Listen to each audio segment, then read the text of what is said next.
Kami CST Cornerstone Tabernacle. Hai semua umat pemenang. Sungguh, hanya kerana anugerah dan kemurahan Tuhan saja, setiap kita tetap ada dalam tudung Tuhan. Sebab kita percaya, nothing is impossible with God.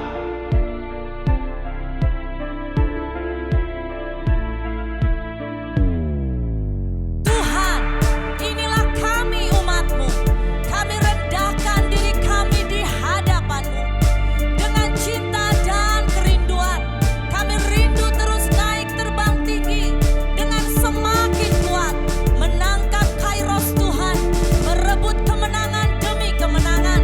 Dan mempersembahkan bagi Panglima Agung kami, Yesus Kristus. Semua jadi, genap, dan tuntas oleh karena anugerah Bapa, tuntunan Roh Kudus, dan bagi kemuliaan Yesus Kristus. Amin, amin, amin.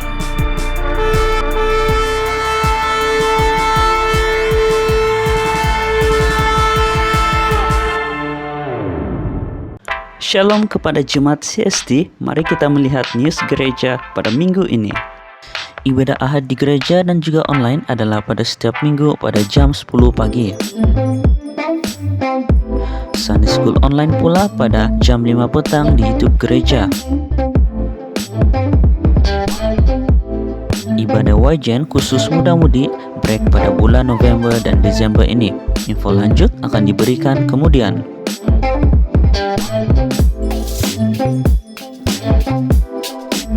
Mari join bersama Christmas Celebration CST pada 4 Desember ini pada jam 10 pagi. Sebarang pertanyaan atau ada jemaat yang rindu terlibat memberi kesaksian sponsor hadiah boleh berhubung dengan Ana dan Ofranis. Pada 11 Desember ini juga akan ada sambutan Christmas orang asli di Kampung Pertak, Kuala Kubu. Sesiapa yang rindu join boleh berhubung dengan Bro Richie. Mari juga bersama mengikuti dua puasa bersama setiap Jumat.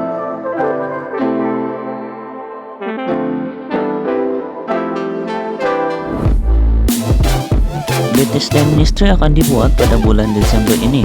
Jemaat yang rindu terlibat dan berbagi boleh berhubung dengan Pastor Chu.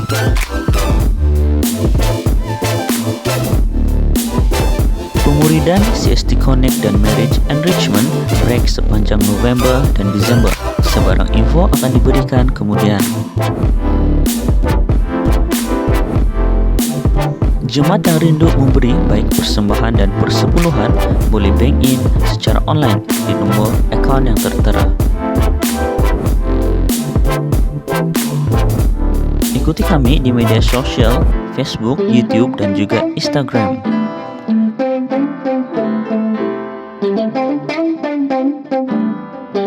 Sekian news pada minggu ini. Tuhan Yesus memberkati.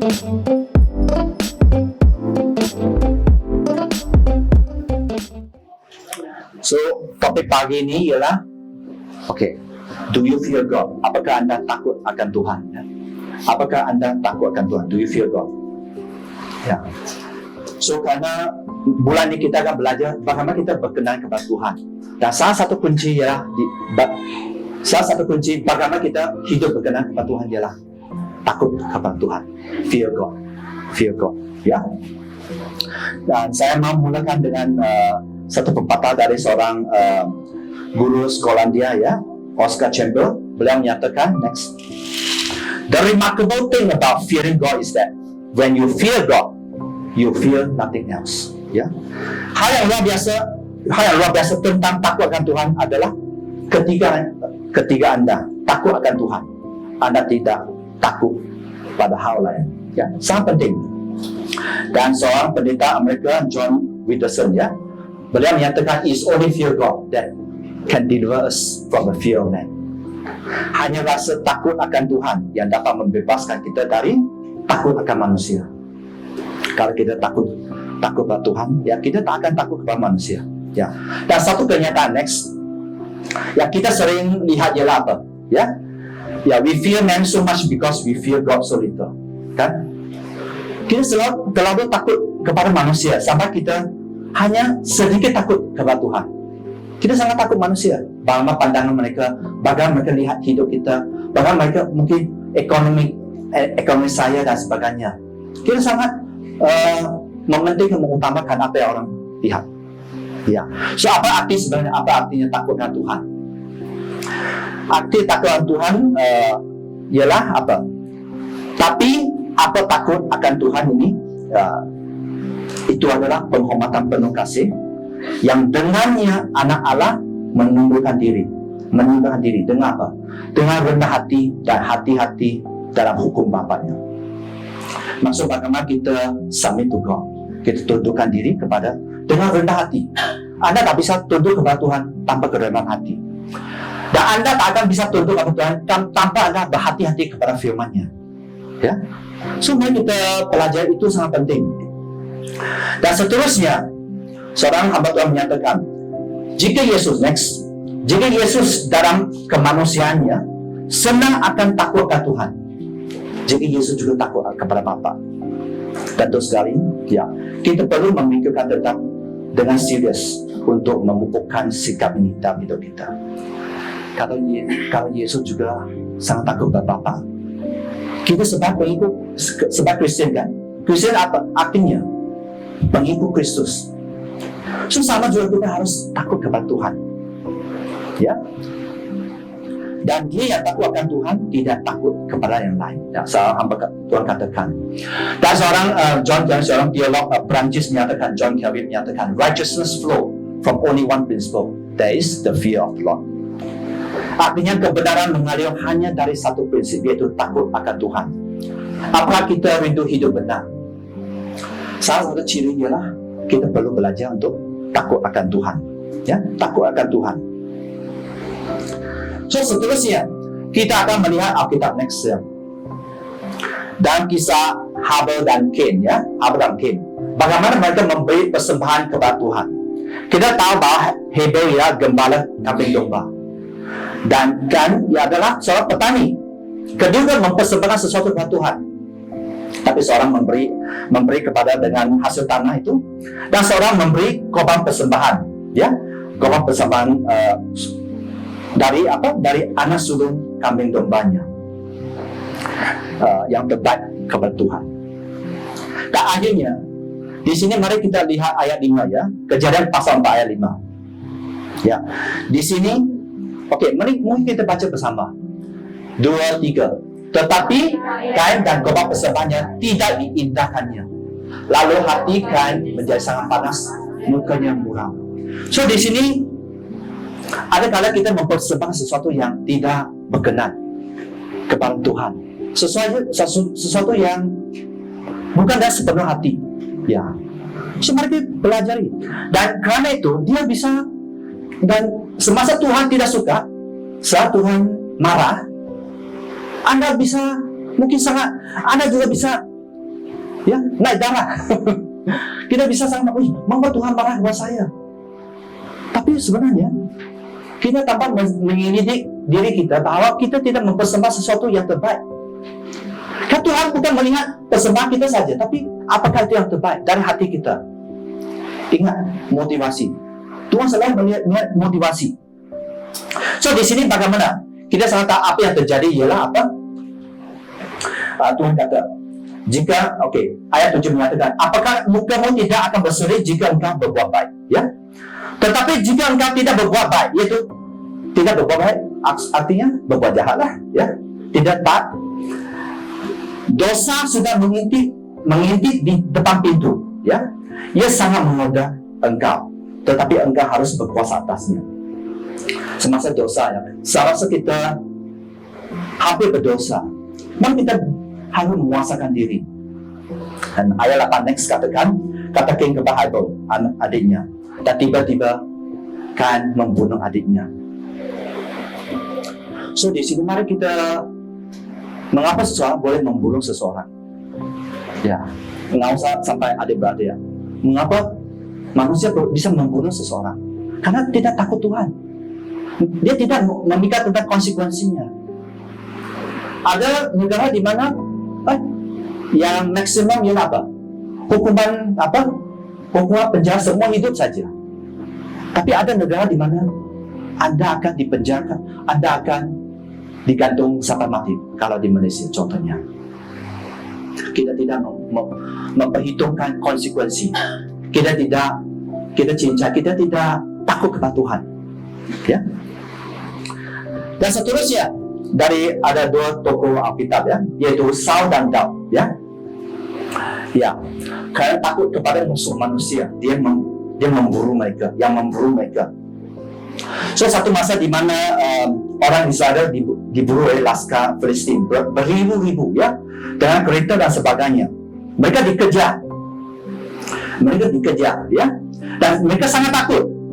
Dan selepas itu Raja Saul sebenarnya diperintah oleh Nabi Samuel, tunggu saya akan membawa pangkat korban.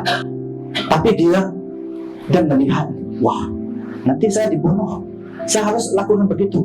Bahkan laskarku larikan diri. Waktu Anda tertekan, apa yang Anda buat? Pada perjanjian lama ya, hanya Nabi Allah yang bisa membakar korban, bukan raja. Tapi karena Saul tidak taat, dia melakukan tanggung jawab seorang nabi. Dia mempersembahkan korban bakaran, ya. Baru dia membakar itu, Nabi Samuel datang. Mari kita pelajari tentang bagian itu. Kalau kita cukup taat kepada Tuhan, takut kepada Tuhan, kita akan tunggu. Yang memang tidak enak. Siapa kata enak? Untuk saya ada kata tidak enak. Tunggu ya satu bagian. Sebenarnya Tuhan sedang memproses hidup Anda dan saya. Tapi kalau apa yang terjadi ya? So mari kita lihat ya. Apa yang terjadi ya kalau kita guna cara dunia? Contohnya kita berbuat sesuatu mungkin oke, tapi kita bukan orang dunia. Ya, kita rakyat surga. Rakyat surga harus mengikuti cara surga, hukum surga dan sebagainya. Ya. So, seterusnya ayat 13. Di sini Samuel menyatakan kepada Saul, perbuatanmu itu bodoh. Sangat direct. Ya. Tuhan Saul akan tegur. Apakah Anda bisa terima? Engkau bodoh. Ya, nggak usah Tuhan ya. Kalau seseorang kata engkau bodoh, tersinggung, saya juga ya, bisa tersinggung. Karena ego kita bisa sangat tinggi. Anda tidak mengikut perintah Tuhan. Maksud Anda tidak taat yang diperintahkannya kepadamu, sebab sejatinya Tuhan mengokohkan kerajaan atas orang Israel untuk selama-lamanya. Sebenarnya Tuhan mau membangun kerajaan selama-lamanya untuk keturunan Saul. Tapi kerana dia tidak sabar, dia tidak cukup. Dia takut Tuhan, tapi dia tidak cukup. So poinnya, kalau Anda tidak cukup takut Tuhan, kalau dia cukup takut Tuhan, mungkin kerajaan sampai selama-lamanya ialah milik keturunan dia. Tapi tidak, ya, karena itu janji Tuhan. So itu sebagai orang tua, sebagai pemimpin dan sebagainya. Kalau Anda sering, Tuhan akan memberi janji-janji tertentu dalam hidup Anda. Apakah Anda bisa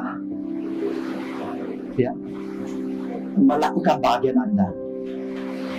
Karena semasa Anda melakukan bahagian Anda, Tuhan pasti akan melakukan bahagian dia. Pasti. Ya, ayat 14 menyatakan, tetapi sekarang kerajaanmu tidak akan tetap. Tuhan telah memilih seorang yang berkenan di hatinya. Ya. Bahasa Inggris katakan, orang berkenan di hatinya ya, a person who after his own heart, a person who is loyal to him, loyal to God. Dan Tuhan telah menunjukkan dia menjadi raja atas umatmu. Karena apa? Tuhan tegur ya, Saul, engkau tidak mengikuti apa yang diperintahkan Tuhan kepadamu. Dia harus membayar harga yang sangat banyak. Bahkan kebanyakan anaknya mati sampai kecuali satu, dapat anak dia. Dia bisa, tata raja itu bisa diturunkan. Tapi gara-gara apa? Dia tidak cukup takut Tuhan. Dia tidak cukup sabar. Seterusnya, ya, Tuhan menolak Saul menjadi raja. Karena apa?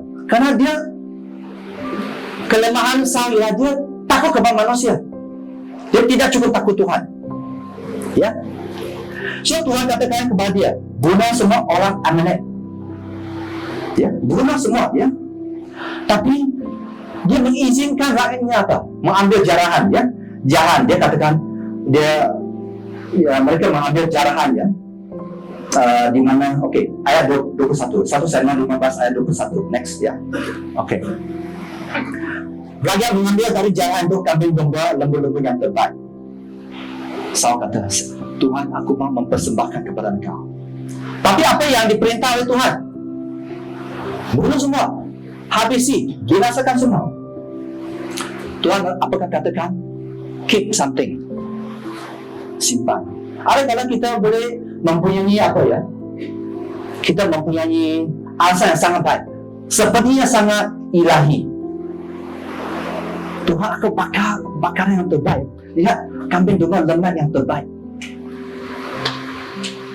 Ayat 22, ayat 22 katakan, apa Tuhan itu berkenan kepada korban bakaran dan korban sembelihan sama seperti kepada mendengar suara Tuhan?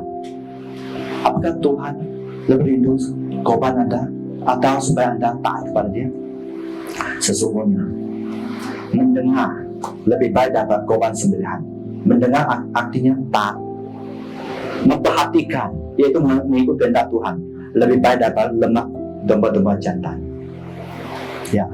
Ayat 23 sangat penting, sebab pendurhakaan ada sama seperti dosa bertenung dan ketekilan ada sama seperti menyembah berhala dan darfin. Lalu kita memberontak, artinya sejak sedar kita memberontak. Ya. Kita degil.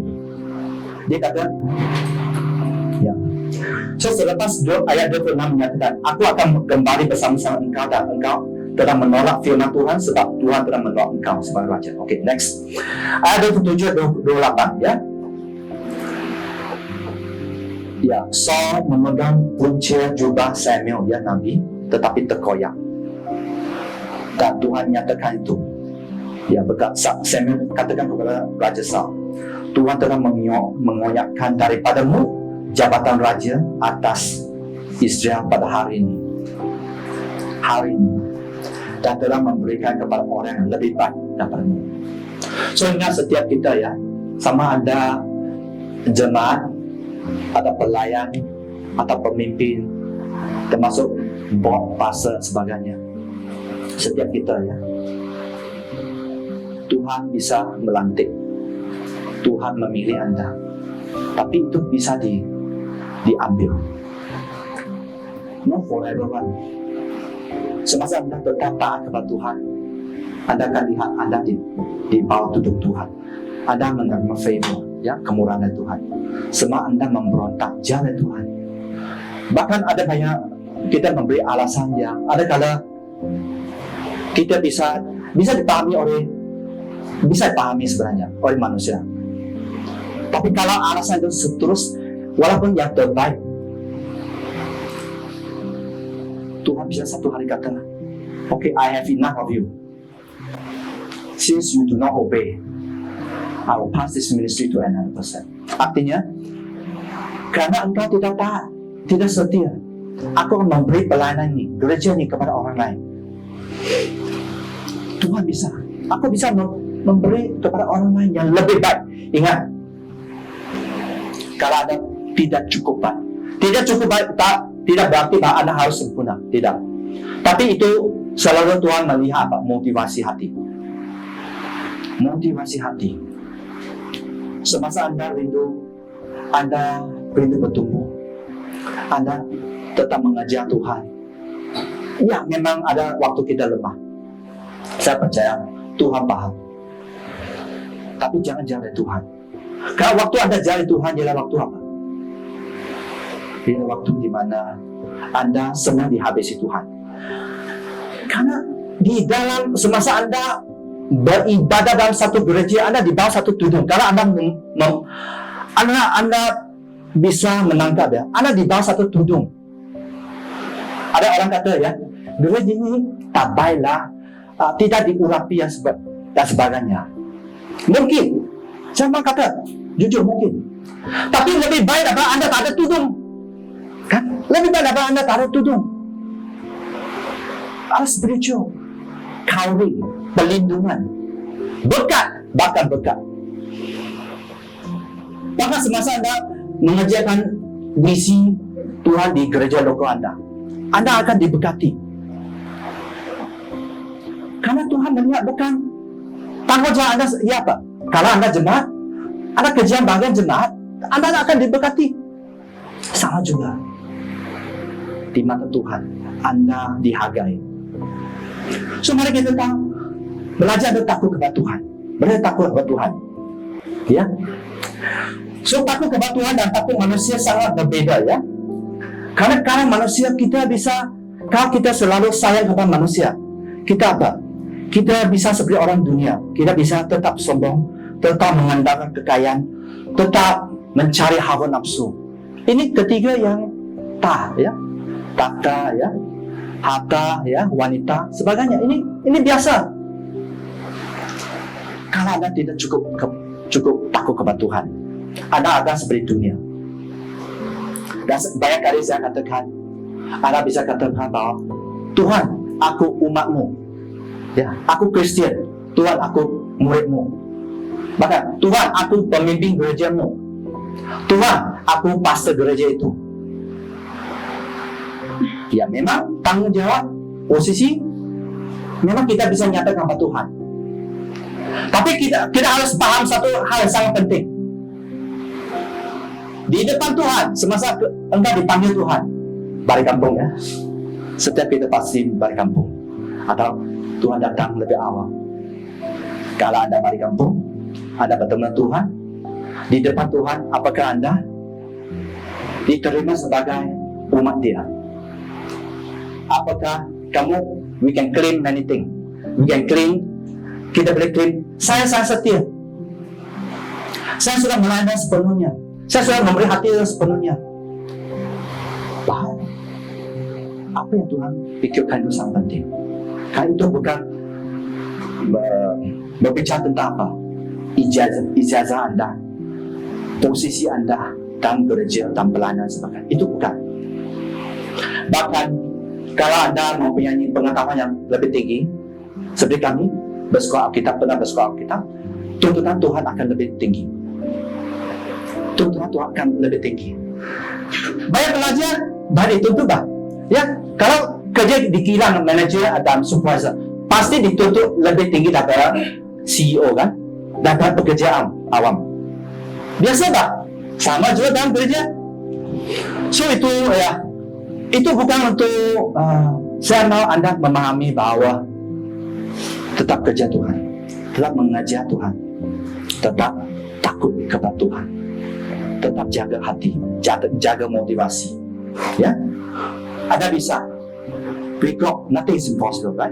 We got nothing is impossible. Dan saya percaya umat manusia memang bisa, karena engkau melekat kepada Tuhan. Itu saja.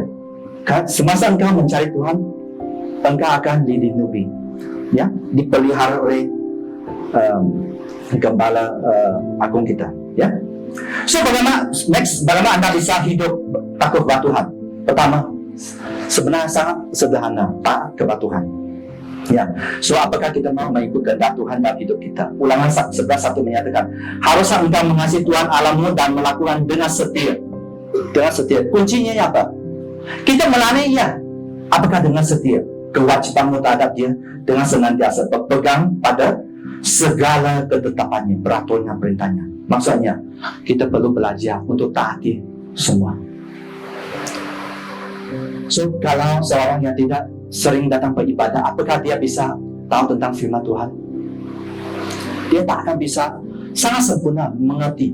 Bahkan waktu Anda setiap minggu datang beribadah, ada yang masih belum tahu, kan? Termasuk saya juga. Ada mungkin wah pasti tahu semua. Saya mau kata, banyak saya tak tahu, banyak saya tak tahu. Firman, Anda harus baca baru Anda tahu, kan? Ya, so Tuhan mau kita berpegang pada segala firman Dia. Lukas 11 ayat 22 menyatakan, berbahagialah, yang berbahagia ialah mereka yang mendengar firman dan yang memeliharanya. Ya, so berbahagia artinya diberkati. Anda diberkati semasa Anda menjadi pelaku firman. So, poin yang pertama ialah taat kepada Tuhan. Kedua ialah apa? Kerendahan hati. Tadi saya sudah share. Kerendahan hati sangat penting. Humbleness. Hati yang lemah lembut akan lebih senang mendengar dari Tuhan. Lebih senang ya. Artinya apa? Ada waktu Anda harus lebih lembut. Ada waktu Anda harus lebih lembut supaya Anda tahu apa kehendak Tuhan. Termasuk setiap kita, bukan Anda saja ya. Saya kata Anda supaya Anda semangat. Okey, Mazmur 149 yang mengatakan, sebab Tuhan berkenan kepada umat-Nya memahkotahi orang yang rendah hati dengan keselamatan. So, Anda rendah hati, keselamatan dijaga, ya.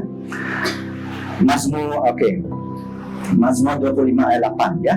Tuhan itu baik dan benar sebab Dia menunjukkan jalan kepada orang yang sesat, ya. Mari kita tangkap Tuhan kita baik dan benar. Tuhan sangat sayang. Ayat 9, mari kita baca bersama. Ia membimbing rendah hati menurut hukum. Ia mengajar jalannya kepada orang yang rendah hati. So, pertanyaannya adalah, kalau Anda tidak cukup rendah hati, apakah Anda bisa diajar, dididik? Ya, apakah Anda memiliki pengetahuan tentang firman? Tidak. So, sangat penting kerendahan hati. Yakobus pasal 4 ayat 10 menyatakan, rendahkan dirimu di hadapan Tuhan dan Dia akan meninggikan engkau. Satu promosi di mana pada waktu Tuhan akan mengangkat Anda. Sama kami juga dalam situasi yang tertentu. Gereja juga dalam situasi tertentu. Mungkin ada di Anda juga dalam situasi tertentu. Tapi belajar bersabar. Sabar. Humble. Rendah hati. Promosi pasti datang.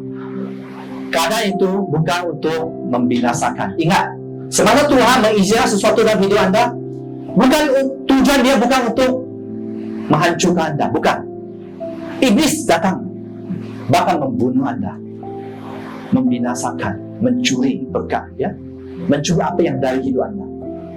Tapi Tuhan mengizinkannya supaya when you are ready, waktu Anda sudah sedia, God will bless you. Tuhan akan buka laut terbuka untuk Anda sebagai bangsa Israel. Mereka mengalami banyak mukjizat. Kalau Anda percaya bahwa Tuhan ialah Tuhan yang sama dahulu, sekarang dan selama-lamanya, pasti Dia juga Tuhan yang akan membuka laut terbuka untuk Anda. Ya, next. So, bagaimana Anda bisa membiayai roh takut Tuhan? Ya, komitmen dan menyerahkan hidup kepada Tuhan. Hidup yang menyangkal diri. Komitmen sangat penting. Sebab saya masuk ke dalamnya, komitmen tidak berbicara tentang emosi. Anda datang dengan komitmen yang wow, Tuhan aku genit, puji Tuhan. Komitmen bukan emosi. Waktu Anda balik, mungkin Anda mengalami kecelakaan kereta, apakah Anda buat? Mungkin minggu depan saya jangan datang ibadah karena nanti saya dilanggar, kereta saya lagi dilanggar. Atau dompet handphone saya dicuri, iPhone 14 Pro dicuri nanti. Jangan, tambahlah. Saya low profile. Komitmen bukan waktu Anda baik. Kalau waktu Anda dicatat, itu ujian apakah Anda komit kepada Tuhan. Komitmen bukan kepada pastor, bukan atau pemimpin atau kawan Anda kata, yuk datang beribadah. Bukan. Komitmen Anda datang beribadah kerana Tuhan. Tuhan saja. Bukan kerana sesiapa pun. Anda datang kerana apa? Pastor tidak bisa memberkati kamu apapun. Pastor tidak bisa menyembuhkan engkau. Bahkan nasihat pastor mungkin bukan sempurna lagi. Tapi Tuhan bisa. Tuhan melakukan mukjizat. Dia pernah melakukan mukjizat dan Dia pasti akan melakukan mukjizat. Tapi ingat, Anda perlu komit kepada Dia. Anda perlu komit. Ya. So, Galatia pasal 2 ayat 19 ya, menyatakan, sebab aku telah, ya, Paulus menyatakan, aku telah mati oleh hukum Taurat dan hukum Taurat. Ya, aku telah hukum Taurat untuk hukum Taurat, supaya aku hidup untuk Allah. Anda hidup ialah untuk Allah. untuk Tuhan Yesus. Ya, Paulus katakan, aku telah disalibkan dengan Kristus. Paulus yang katakan, ini rasul yang sangat melewati penganiayaan, penderitaan, ya, penjara dan sebagainya. Mari kita pelajari, ikuti teladan dia. Ayat 20 menyatakan, namun aku hidup, tetapi bukan lagi aku sendiri yang hidup, melainkan Kristus yang hidup dalam aku. Ya, dan hidupku yang ku hidupi sekarang ini dalam daging adalah hidup oleh iman dalam anak Allah yang telah mengasihi aku, yang menyerahkan diri untuk aku. Supaya kita belajar untuk apa? Ya, supaya apa? Mengizinkan Kristus hidup dalam hidup kita. Ya, ya. So di Lukas pasal 9 ayat 23 berkali-kali saya sudah share, ya. Setiap orang mau mengikuti aku, ya Tuhan Yesus, ia harus menyanyikan dirinya, memikul salibnya setiap hari dan mengikuti aku, ya. Anda harus melupakan kepentingan diri. Kalau Anda mengejar Tuhan, bukan kepentingan diri kita atau keluarga kita atau bisnis kita atau pekerjaan kita atau studi kita. Mari kita belajar. Belajar itu bisa belajar sebenarnya. Tapi yang penting ialah apakah Anda rela untuk belajar. Ya. Matius pasal 10 ayat 38. Mari kita baca 2-3. Barang siapa mengikuti aku, ia tidak layak bagiku. Oke, stop. Maksudnya orang yang tidak mengikut salib tidak layak, tidak akan menjadi milik Tuhan, tidak layak. Cuma kita merenungkan itu. Apakah Anda akan diterima? So, sebenarnya sebagai anak Tuhan kita bukan hidup senang-senang saja. Ada waktu Anda bisa senang, Tuhan mengizinkan Anda enjoy berkat dan sebagainya. Tapi Anda perlu belajar apa? Untuk apa? Memikul salib. Memikul salib. Kalau tidak, Anda tidak layak. Sangat jelas. Ya, Tuhan siapapun. Tuhan siapa ya? Bukan setakat umat biasa atau pelayan saja. Setiap kita, termasuk hamba Tuhan, yang tidak mengikut salibnya dan mengikut Tuhan, dia tidak layak bagi Kristus, ya. 39 menyatakan, barang siapa mempertahankan nyawanya, ia akan kehilangan nyawanya. Barang siapa kehilangan nyawanya kerana aku, ia akan memperolehnya. Sangat luar biasa. Sangat beda dengan orang dunia, ya. Kita mau the best, kita mau enjoy hidup, enjoy. Sudah besar, ya kita mau ya enjoy saja. Tapi di sini mari kita belajar. Kalau Anda mau next, Anda rindukan hidup takut kepada Tuhan, belajar taat kepada Tuhan, belajar kerendahan hati, belajar komit, ya. Serahkan hidup Anda kepada Tuhan. Setiap hari serahkan. Surrender. Again, surrender. Tomorrow, surrender. Next week, surrender. Every day, surrender. Kan pasti kita manusia sangat tidak sempurna. Pasti banyak yang bisa kita belajar kalau kita surrender. Kita menyerah hidup kita kepada Tuhan lagi. Kita berkomit kepada Tuhan lagi. So, next. Kita sudah melihat bagaimana kita bisa menjadi orang yang takut kepada Tuhan. Sekarang, apa yang akan terjadi ketika engkau takut kepada Tuhan? Amsal 9:10 menyatakan, permulaan hikmat adalah takut akan Tuhan. Hikmat berbicara kepada apa? Hikmat berbicara kepada kebijaksanaan. Di mana Anda bisa wisdom, ya? Di mana Anda bisa respon tepat pada waktu yang tepat, pada tempat yang tepat, pada orang yang tepat. Tepatnya itu hikmat. Orang banyak pengetahuan, apakah dalam firman, apakah dalam banyak hal lah, ya. Tidak semestinya orang ataupun dia paling tinggi IQ dia, tidak semestinya dia mempunyai hikmat, ya. Dan temuan hikmat ialah apa? Ialah takut akan Tuhan dan mengenal Yang Maha Kudus dan pengertian. Ya, Anda bisa tahu apa yang betul.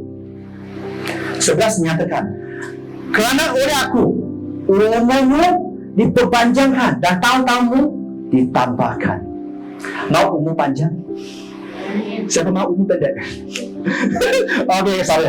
Umur panjang? Siapa mau berhasil? Siapa mau hidup beruntung? Siapa mau? Saya juga mau. Anak saya sangat kecil. Saya mau panjang umur. Bukan apa? Saya mau melihat mereka menikah. Ya, dan doa itu doa kami. Ya. So di sini mari kita tahu ya, takut kepada Tuhan. Semasa engkau memilih Tuhan, engkau hidup akan diberkati. Amsal 10:27 mengatakan, takut akan Tuhan memperpanjang umur, tapi tahunan orang fasik diperpendekkan.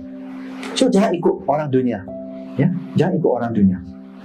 Dan Amsal 1 ayat 7, takut akan Tuhan adalah permulaan pengetahuan, knowledge, ilmu yang sejati, ya. Tetapi orang bodoh menghina hikmat dan didikan. Maksud mereka membenci apa? Membenci kebijaksanaan dan tidak mau diajar dididik. Tapi waktu engkau takut kepada Tuhan, Anda akan memperoleh pengetahuan yang sejati, yang baik. Amsal 14 ayat 26 menyatakan, ya, dalam takut akan Tuhan ada apa? Ketenteraman yang besar. No, hidup Anda baik, tenang, aman. No? Yes. Bahkan ada perlindungan bagi anak-anaknya. So sebenarnya kalau kita bisa merenungkan ya tentang firman, itulah kalau Anda baca firman setiap hari, Anda akan tahu ya, banyak berkat, banyak janji dari Tuhan. Anda akan dilindungi oleh Tuhan semasa engkau takut kepada Tuhan. Engkau akan dibedakan di tempat kerja Anda, di rumah tangga Anda, di tempat studi Anda dan sebagainya, di pelayanan dan sebagainya. Ya. 14:27 mengatakan, takut Tuhan adalah sumber kehidupan sehingga orang yang terhindar dari jerat maut. Sumber kehidupan, hidup dan kelimpahan. Anda akan dijauh dari kematian, bahkan dari api neraka. Kan semasa kita dipanggil Tuhan 2 tempat saja, tak ada 3 tempat. Anda akan merasa sesuatu. Anda akan merasa sesuatu di syurga, menyembah Tuhan bersama-sama dengan Tuhan. Sukacita, damai sejahtera semua. Anda tak usah pengetahuan, kerana di sana Anda akan mengetahui semuanya. Anda boleh tanya, Anda tahu semuanya. Tapi jangan-jangan kita orang percaya Anda di tempat yang panas-panas, di mana Anda akan disiksa selama-lamanya. Firman sangat jelas, neraka dicipta untuk iblis dan pasukan dia, bukan it's not for you and me. No. Sebenarnya Tuhan tidak mau sesiapa tidak pergi ke sana manusia. Tapi pilihan kita sangat menentukan. Pilihan kita sangat menentukan. Ya, kita jalan Tuhan, bahkan kita tidak cukup takut kepada Tuhan, kita bisa terjerat. Ya. 2-3. Okey, Mazmur 128 ayat 1. Ya, berbahagialah setiap orang yang takut akan Tuhan. Berbahagia artinya you are blessed, ya, yang hidup menurut jalan yang ditunjukkannya. Ya. Di Mazmur 34 ayat 8 menyatakan, mungkin kita baca bersama, 2-3. Malaikat teman di sekeliling orang takut akan dia, lalu meluputkan mereka. Artinya apa? Tuhan mengawal Anda, Tuhan menyelamatkan Anda. Ada malaikat. Tapi untuk siapa? Untuk orang yang bukan Kristen saja, ya. Orang yang takut kepada Tuhan. Kalau orang takut kepada Tuhan, pasti dijaga dia. Seterusnya mari kita baca bersama, 2-3. Takutlah Tuhan, hai kudus, sebab tidak terkurang orang yang takut akan dia. Anda tidak akan hidup dalam kekurangan. Mungkin kamu kata, Pastor, saya sepertinya masih kurang. Proses itu bukan tujuan Tuhan. Tuhan mengizinkan proses untuk apa? Membangun karakter anda lebih murni, hati lebih murni. Itu saja. Kamu sudah pass exam, kamu akan diangkat.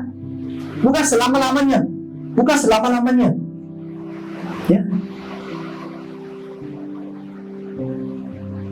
Kami juga mengalami ada waktu kekurangan, ada waktu kelimpahan di mana kami bisa memberkati. So setiap kita hanya different season. Mungkin sekarang ada musim kelimpahan, oke. Tapi be careful, jaga hati. Terus mengejar Tuhan, terus menjaga hati yang takut kepada Tuhan. Kecuali Tuhan tidak mau kita bertumbuh. Tapi saya tahu Tuhan mau setiap kita bertumbuh. So, semasa proses datang, apa respon anda? Yes Lord, here I am. Aku ready.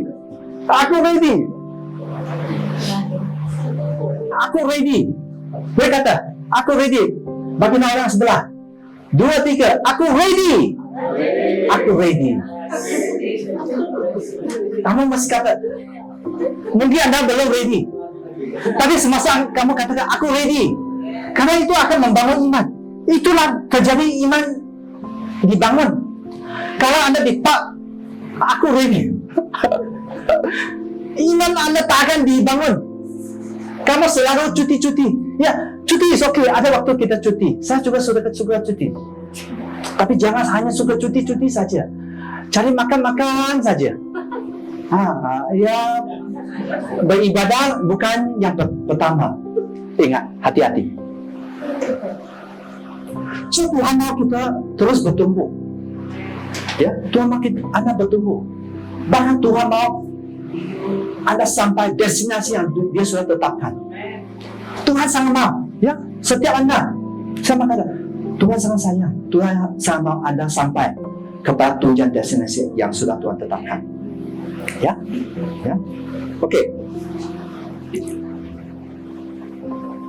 Oke, Mazmur 25 ayat 12 menyatakan, sesiapa orang yang takut akan Tuhan, siapakah orang yang takut akan Tuhan? Kepadanya Tuhan akan menunjukkan jalan yang harus dipilih. Artinya Tuhan akan mengajar anda untuk memilih jalan terbaik, the best. Yang mau jodoh yang terbaik atau half, oke lah, cukup. Ya, cinta Tuhan oke, ya. Tidak sepadan, is okay lah. Kurang rohani oke, tapi masih oke. Mau pilihan terbaik, jodoh yang terbaik. Jangan cari, kita sudah di youth service ya. Jangan cari apa? Jangan cari boyfriend atau girlfriend. Jangan cari jodoh. Wah, mantap. Ini orang yang mendengarkan firman, mantap. Dan ini orang bijak, saya mau kata ini orang bijak. Anda boleh cuba. Anda boleh cuba cari boyfriend, cari girlfriend. Anda boleh cuba. Dan nanti Anda merenungkan, share kepada pastor, mana lebih baik? Hancur atau hati lebih baik tanpa sebabnya atau Oke, next. Kita maju. Ayat 14 menyatakan, mari kita baca 2, 3. Tuhan bergaul karib dengan orang yang takut akan Dia, dan perjanjiannya diberitahunya kepada mereka. Rahasia janji-janji Tuhan hanya diberi kepada mereka yang takut kepada Dia, bukan sembarangan. Oleh itu Anda bisa lihat orang yang dipakai Tuhan luar biasa, bahkan hidup mereka sangat hidup dalam kelimpahan dan sebagainya. Ada sebabnya sebenarnya. Ada sebab. Jangan cemburu, kan mereka membayar harga. So, semasa Anda mengejar Tuhan, Anda bertekad untuk takut kepada Dia, ya. Perjanjian, janji-janji Tuhan. Masa depan, Tuhan akan pimpin step by step. Pekerjaan Anda, usaha Anda, jodoh Anda, rumah Anda, Porsche Anda, cuti di Europe, cuti di New Zealand, di China, di Cambodia. Ya, Tuhan akan memberkati ya. Semasa Anda mendekat kepada Tuhan. Ya. Mazmur 33 ayat 18 mengatakan, maka Tuhan tertuju kepada mereka yang takut kepada Dia. Ya, Tuhan tujuannya bukan sebarangan orang yang takut kepada Dia, kepada mereka yang berharap akan kasih setianya untuk melepaskan jiwa mereka daripada maut. I want to tell you, God's very love you, so love you. Ya, supaya Anda ya tidak masuk kepada jerat ya kehancuran, kematian, dan memelihara hidup mereka pada masa kelaparan.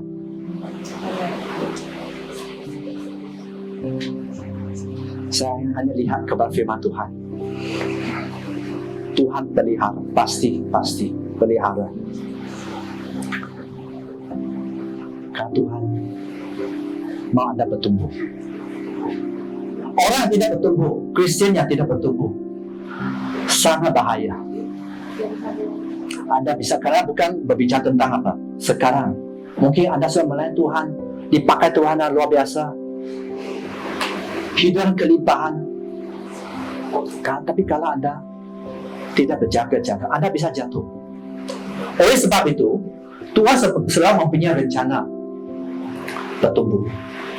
Sudah naik tingkat 1, naik tingkat 2, 3, tingkat 99, tingkat 200, dan sebagainya.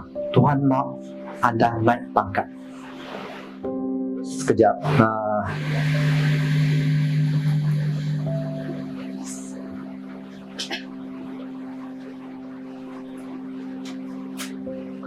So, siapa masih ingat bagaimana Anda tetap takut kepada Tuhan?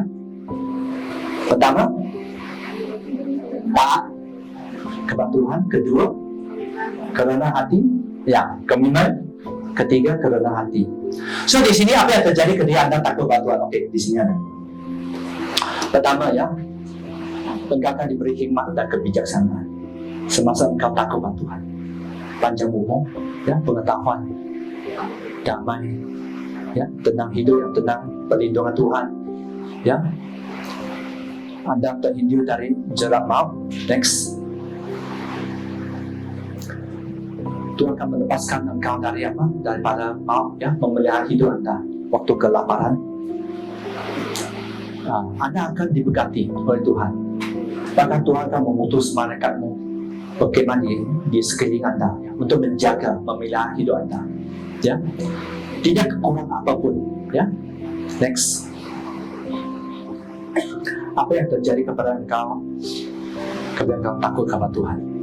Tuhan menunjukkan jalan yang harus engkau pilih, jalan yang terbaik. Perjanjian diberikan kepada engkau. Next.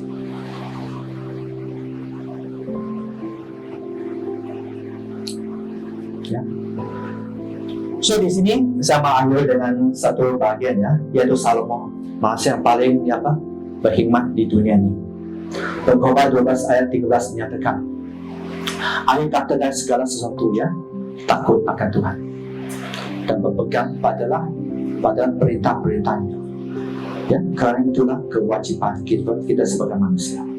Ya, takut kepada Tuhan, pegang semua firman-Nya.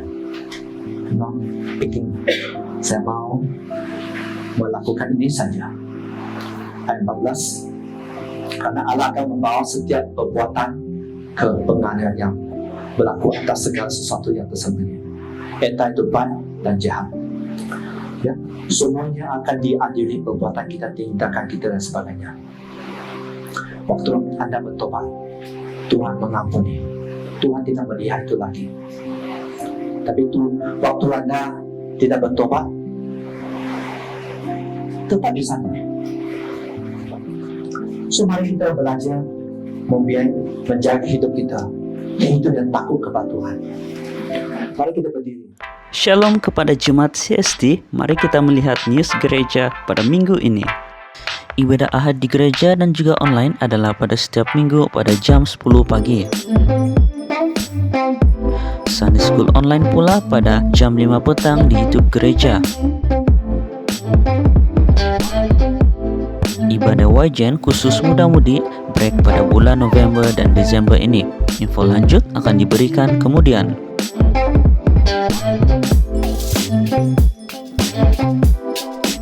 Mari join bersama Christmas Celebration CST pada 4 Desember ini pada jam 10 pagi.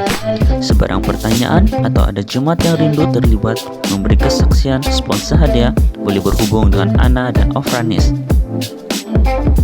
Pada 11 Desember ini juga akan ada sambutan Christmas orang asli di Kampung Pertak, Kuala Kubu. Sesiapa yang rindu join boleh berhubung dengan Bro Richie. Mari juga bersama mengikuti 2 puasa bersama setiap Jumaat.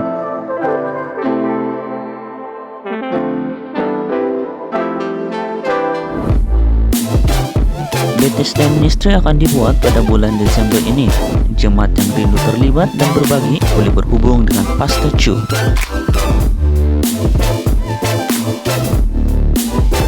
Pemuridan CST Connect dan Marriage Enrichment break sepanjang November dan Desember. Sebarang info akan diberikan kemudian. Jemaat yang rindu memberi baik persembahan dan persepuluhan boleh bank in secara online di nomor akaun yang tertera.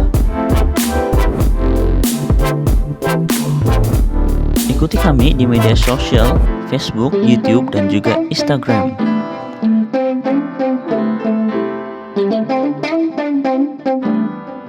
Sekian news pada minggu ini. Tuhan Yesus memberkati.